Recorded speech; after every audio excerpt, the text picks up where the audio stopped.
ಮೂಲಭೂತ ಹಕ್ಕುಗಳನ್ನು ತುರ್ತು ಪರಿಸ್ಥಿತಿಯ ಅವಧಿಯಲ್ಲಿ ನಿರ್ವಾತಗೊಳಿಸಲಾಯಿತು. ಸಂವಿಧಾನದ 19ನೇ ವಿಧಿಯಂತಹ ಅನೇಕ ಪ್ರಮುಖ ಹಕ್ಕುಗಳು ರದ್ದುಪಡಿಸಲಾಯಿತು.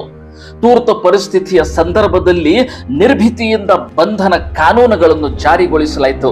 ಅಂದ್ರೆ ಪೊಲೀಸ್ ಯಾರಿಗ್ ಬೇಕಾದವರಿಗೆ ಯಾವುದೇ ಕೇಸ್ ಇರ್ಲಿ ಬಿಡ್ಲಿ, ಪುರಾವೆ ಇರ್ಲಿ ಬಿಡ್ಲಿ, ಅರೆಸ್ಟ್ ಮಾಡಿ ಒಳಗೆ ಹಾಕಬಹುದು ಅಂತ ಕಾನೂನಿದು. ಡಾಕ್ಟರ್ ಬಾಬಾ ಸಾಹೇಬ್ ಕೊಟ್ಟಿರುವಂತಹ ಸಂವಿಧಾನದ ಮುನ್ನಡಿಯಲ್ಲಿಯೂ ಬದಲಾವಣೆ ಮಾಡಲಾಯಿತು. ಸಾರ್ವಭೌಮ ಲೋಕಶಾಹಿ ಗಣರಾಜ್ಯ ಎಂದು ಬಾಬಾ ಸಾಹೇಬ್ ಅಂಬೇಡ್ಕರ್ ಸಂವಿಧಾನಕ್ಕೆ ಕೊಟ್ಟಿದ್ರು.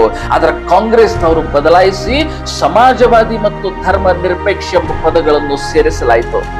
ಅನೇಕ ರಾಜಕೀಯ ನಾಯಕರು ಸೇರಿದಂತೆ ಪ್ರಮುಖ ವಿರೋಧಿ ಪಕ್ಷದ ನಾಯಕರನ್ನು ಬಂಧಿಸಲಾಯಿತು. ಸುಮಾರು 1,10,000 ಜನರನ್ನು ಸೆರೆ ಹಿಡಿಯಲಾಯಿತು, ಜೈಲಿನಲ್ಲಿ ಹಾಕಲಾಯಿತು.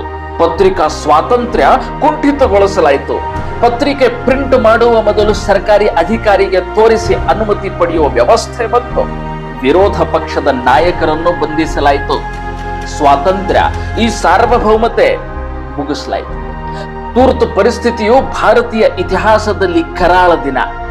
ಇದು ಪ್ರಜಾಪ್ರಭುತ್ವದ ಮಹತ್ವವನ್ನು ಮತ್ತು ನಮ್ಮ ಮೂಲಭೂತ ಹಕ್ಕುಗಳನ್ನು ರಕ್ಷಿಸುವ ಅಗತ್ಯವನ್ನು ನಮಗೆ ನೆನಪಿಸುತ್ತದೆ. ನೆನಪಿಟ್ಕೊಳ್ಬೇಕು, ಈ ಪ್ರಜಾಪ್ರಭುತ್ವ ಉಳಿಬೇಕು, ಭಾರತ ಉಳಿಬೇಕು ಅಂದ್ರೆ ಯಾರು ನಮ್ಮ ಸಂವಿಧಾನದ ಮೇಲೆ ಅಟ್ಯಾಕ್ ಮಾಡಿದ್ರು, ಯಾರು ಸಂವಿಧಾನ ಬದಲಿಸ್ಲಿಕ್ಕೆ ಹೊರಟಿದ್ರು ಅಂಥವರನ್ನ ದೂರಿಡುವಂತ ಅವಶ್ಯಕತೆ ಇದೆ.